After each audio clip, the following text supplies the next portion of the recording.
কিরে এটা কি মাখছিস মুখে? সেই রোজমেরি ওয়াটারটা না? তুই এটা মাখছিস মুখে? হ্যাঁ রে, আমি রোজমেরি ওয়াটারটা, আলপস গুডনেসের রোজমেরি ওয়াটারটা আমি মুখে মাখি, আর এটা মাখলে খুবই গ্লো করে মুখটা। তুই কি পাগল নাকি? এটা মুখে মাখছিস? ইয়েস, আমি পাগল।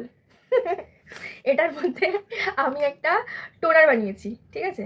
কি আছে সেই টোনারে? কি কি ইউজ করেছিস? দেখ, এটা ফার্স্ট আমি কিনেছিলাম এই মানে ইউটিউব, ফেসবুক সব জায়গায় আমি ভিডিও দেখছিলাম যে এই আলপস গুডনেসের এই রোজমেরি ওয়াটারটা মাখলে নাকি চুলটা খুব সুন্দর হয়, চুলটা খুব ভালো হয়, গ্রো হয়, বেবি হেয়ার জন্মায়, ঠিক আছে?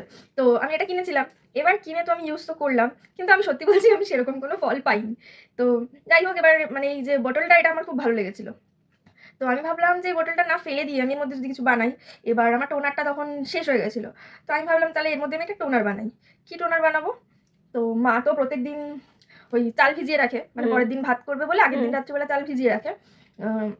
এবার ওই চালের জল, মানে চালটা একবার ধুয়ে নিয়ে তারপরে চালটা ভেজায়, ঠিক আছে? এবার ওই চালের জলটা আমি হাফ বোতল মতন দিয়ে শশাটাকে ওই যে ঘষণি হয় না, ওই ঘষণির মধ্যে, মিক্সারে দিই না কিন্তু আমি, মানে মিক্সিতে দিই না, ঘষণির মধ্যে ঘষে ওটা চিপে চিপে রসটা যেটা বেরোয় শশার, তো ওই রসটা আমি আধ বোতল দিই। মানে আধ বোতল চালের রস আর আধ বোতল হচ্ছে শশার রস। মানে বোতলটাকে আগে ভালো করে পরিষ্কার করে নিয়েছিলাম, নিয়ে জল দিয়ে ভালো করে একদম ধুয়ে টুয়ে নিয়ে তারপরে আমি এই টোনারটা বানিয়ে মোটামুটি 1 মাস হচ্ছে ইউজ করছি।